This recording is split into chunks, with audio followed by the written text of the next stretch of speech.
It's your boy DJ Academics, and now Bobby Shmurda's lawyer. He's calling the indictment against Bobby Shmurda absolutely fucking bullshit.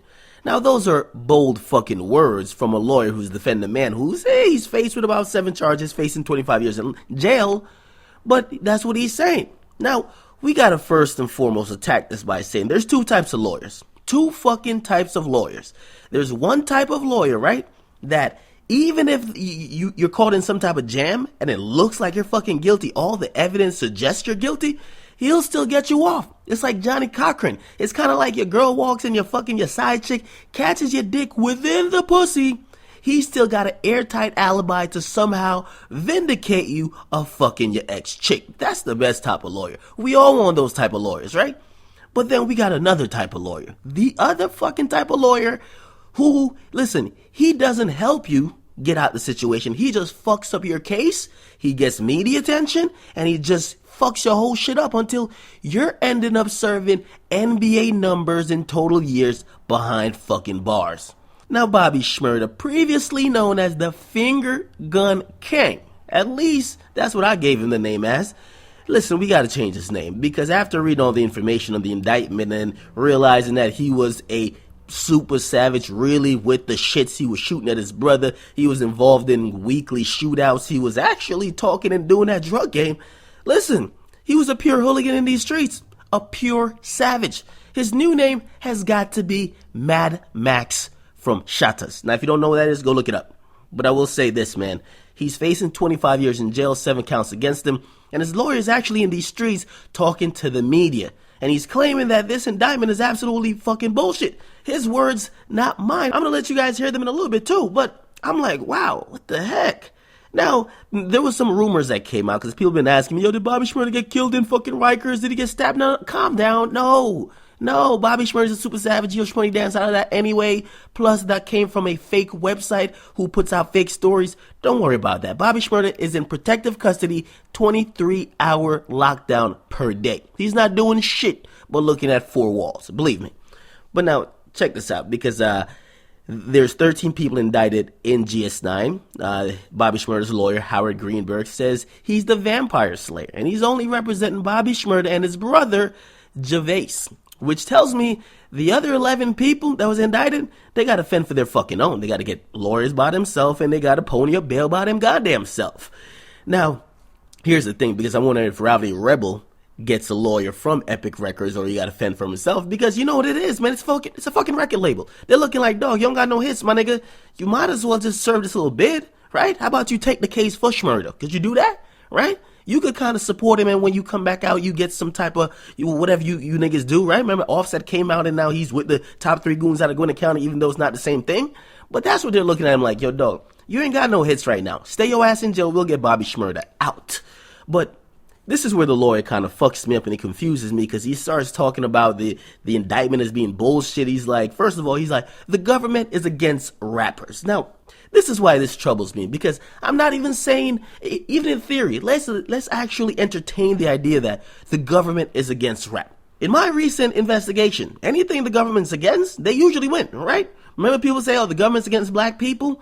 With Darren Wilson? With fucking Dan Pantaneo or whatever? Both of them cops didn't get indicted, right? Anything the government's usually against, they don't end up winning in court. So I don't know if that's the best thing to use or put it out there early. Because when it comes that Bobby Shmurda gets found guilty of some shit, what are we going to say? We're then going to look at it and be like, what are we going to do? Protest and march? No. So I don't know about this whole, the government's against us. And let's get it straight.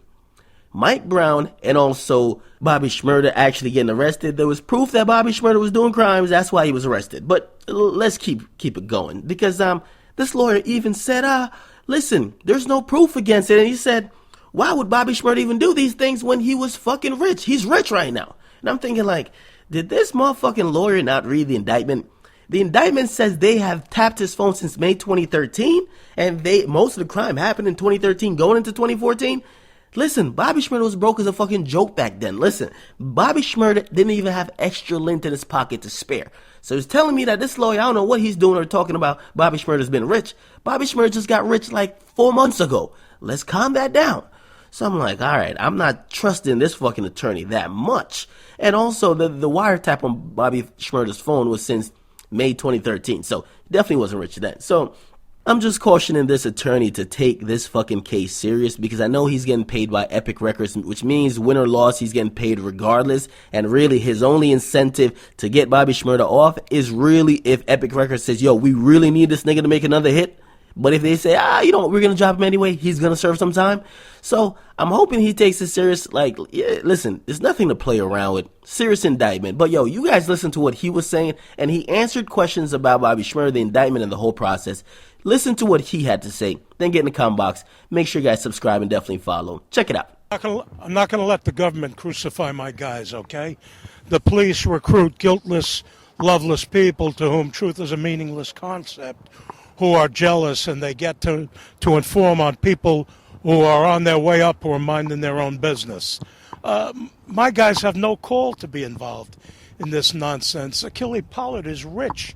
He's an entertainer. He's got a lucrative record deal with Epic Records. He's on tour all the time. He's busy. It makes no sense. You know, the government could say anything they want, but talk is cheap. You know, the day will come when they have to put up or shut up. I have styled the indictment in this case as a bunch of bullshit, and you could quote me on that. Okay, the first 41 pages are a whole lot of just talk, and then there's a bunch of counts having to do with something where the defendant already has a complete defense. No idea. But you can bet your bottom dollar that they had an informant or informants, if you want to dignify them and call them that. I told you what they are. Guiltless, loveless people to whom truth is a meaningless concept. We had a great day in there. What makes you say it was? Because my guys have an insurance company bond without crazy conditions attached to it. And if there's a legit surety, they'll get out. And the record company is standing behind Bobby Shmurda. And for this investigation, it's Bobby and how many other people? There were 13 named in the indictment that was handed to us today. The rest of them, are they all under the same bond expected, or those are individual cases? No, everyone's got an individual case. Are you representing the total group? No, just representing Bobby and his brother Gervais. And what do you expect to happen at the arraignment on the 29th, right? A whole lot of nothing. I mean, if he's out, he'll stay out, and that'll be that. I made my argument today, and you guys heard it.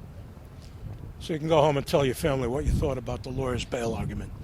And what's next? How long do you think this will take with the decision? I'd say about, what do you mean, the whole case? A year, 18 months? And you know this, I'm the vampire slayer, bro, and I want to win. You follow me?